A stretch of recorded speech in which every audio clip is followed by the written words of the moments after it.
Army স্টেডিয়ামের পর BPL এর উদ্বোধনী অনুষ্ঠানে মিরপুর শেরেবাংলা ন্যাশনাল ক্রিকেট স্টেডিয়ামে গান পরিবেশন করেছেন বিশ্বখ্যাত এই সুফি গায়ক। প্রথম কনসার্টে বিনা পারিশ্রমিকে গান গাইলেও মিরপুর স্টেডিয়ামে পাকিস্তানি গায়কের জন্য বিসিবিকে গুনতে হয়েছে 3,40,00,000 টাকা।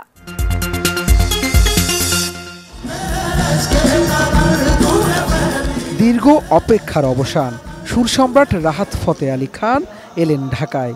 গান আর সুরের মূর্ছনায় ছড়ালেন মুগ্ধতা।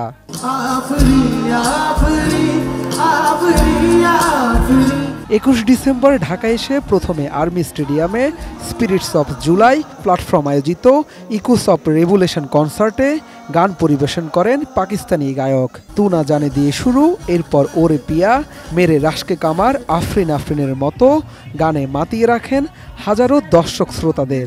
It's a magical night. Rahat Fateh Ali খানের কোনো কম্পিটিটর কোথাও নাই। Rahat Fateh Ali Khan, the living legend, performing between আস।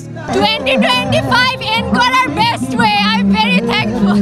জুলাই আগস্টের গণ অভ্যুত্থানে নিহতদের পরিবার ও আহতদের সহায়তায় আয়োজিত এই কনসার্টে বিনা পারিশ্রমিকে গান পরিবেশন করেন রাহাত ফতেহ আলী খান। এছাড়াও অনুষ্ঠানে আলো ছড়িয়েছেন দেশের প্রথম সারির ব্যান্ড আর্টসেল, চিরকুট ও সিলসিলা।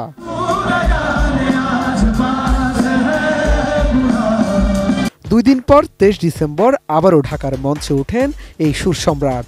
বিসিবির আয়োজনে মিরপুরের শেরেবাংলা স্টেডিয়ামে বিপিএল এর উদ্বোধনী অনুষ্ঠানেও গানে গানে উষ্ণতা ছড়ান এই সুরের জাদুকর।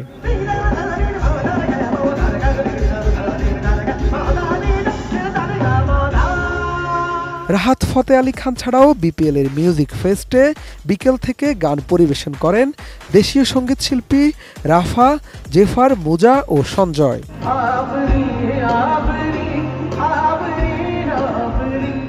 ইকোস অফ রেভুলেশন কনসার্টে পারিশ্রমিক না নিলেও বিপিএল এর মিউজিক ফেস্টের জন্য রাহাত ফতেহ আলী খান নেন 3,40,00,000 টাকা।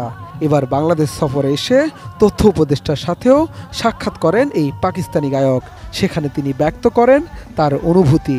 Thankful to the Bangladesh. Feel that I'm singing in my home ground, and I'm always, we are as a Pakistani, we are always stand with the Bangladeshi. Shahadat Rifat, ATN news, Dhaka.